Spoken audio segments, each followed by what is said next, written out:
Boa tarde, pessoal, tudo bem? Estamos aqui de volta para compartilhar com os colegas da FADESP um ramo do direito que tem sido negligenciado, a meu juízo, pela maioria dos cursos de graduação, pelo menos da nossa região, né? É uma área nova, ou não tão nova, né, mas nova na perspectiva do conhecimento de muitos colegas, que é o chamado direito e economia, ou como a economia pode e algumas vezes deve influenciar na decisão de nós, advogados, e também daquele que julga ou do próprio Ministério Público. O que significa isso?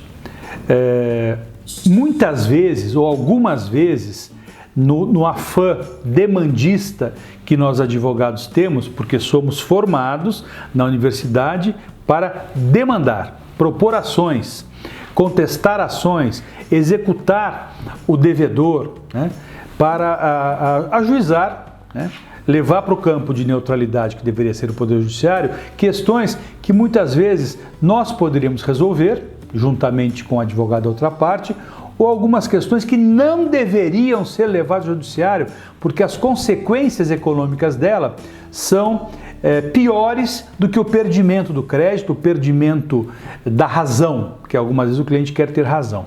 E nem sempre ter razão é aquilo que existe de mais inteligente e necessário. Eu estou falando dos custos. Os custos que um processo tem e os custos metajurídicos, por exemplo, os custos comerciais. Quanto custará para uma empresa, né, pequena, média ou grande, uma micro, pequena ou média empresa, por exemplo, demandar com o seu cliente, mesmo tendo razão? Qual é esse custo? Não é o custo do advogado, não são as custas processuais, despesas, não se trata disso. É o custo à imagem. Esse é um custo que tem que ser mensurado, se não pelo nosso cliente, por nós advogados, né? Então o direito à economia está relacionado à necessidade que temos de contingenciar riscos que não são de natureza propriamente jurídica. A Unicamp tem um curso chamado Direito e Economia, é a ilha, né, dos liberais da economia da Unicamp, que é grandemente, o curso, né, do Instituto de Economia é grandemente ocupado pelo pessoal que está mais à esquerda, né, pelos desenvolvimentistas, etc.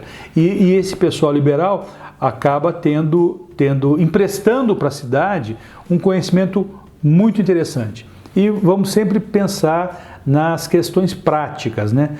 Como o advogado, o promotor e o juiz devem avaliar de maneira inteligente os custos da sua decisão. Decisão de contestar, decisão de propor ação, decisão de denunciar, decisão de investigar e decisão no sentido da prestação da tutela jurisdicional, que é a tarefa do juiz.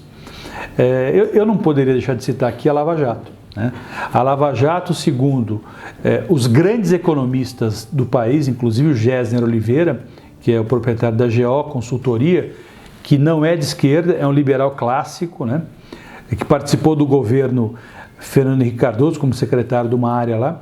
E a GO avalia, assim como economistas da Fiesp, que também não são pró-esquerda, né, que o prejuízo causado pelo método da Lava Jato para o país ultrapassa 200 bilhões de reais, né? Por quê? Não se trata da investigação em si, mas dos efeitos de transformar uma investigação de natureza criminal, o processo e as condenações em espetáculo midiático, né? Esse é um exemplo de caráter nacional. No nosso dia a dia, nós advogados, advogadas, né, somos mais do que cientistas algumas vezes. Nós somos e devemos ser bons conselheiros. Então eu aconselharia todos os advogados, jovens e jovens há mais tempo como eu, né, a conhecerem o tema, passar a ler economia, né, e entender os efeitos e reflexos que ela tem no direito. Todo mundo já ouviu falar em modulação. O Supremo vai modular a sua decisão. Por que ele faz isso? E faz quase sempre em relação à decisão de tributos. Porque ele vai medir o impacto o custo que isso tem para a sociedade. Então a modulação nada mais é do que a aplicação dos efeitos econômicos ao direito, ou o direito levando em consideração os efeitos econômicos a interesse da sociedade. E nós temos a capacidade de fazer essa mensuração a interesse dos nossos clientes, pessoas físicas e pessoas jurídicas, micro, pequena e média empresa.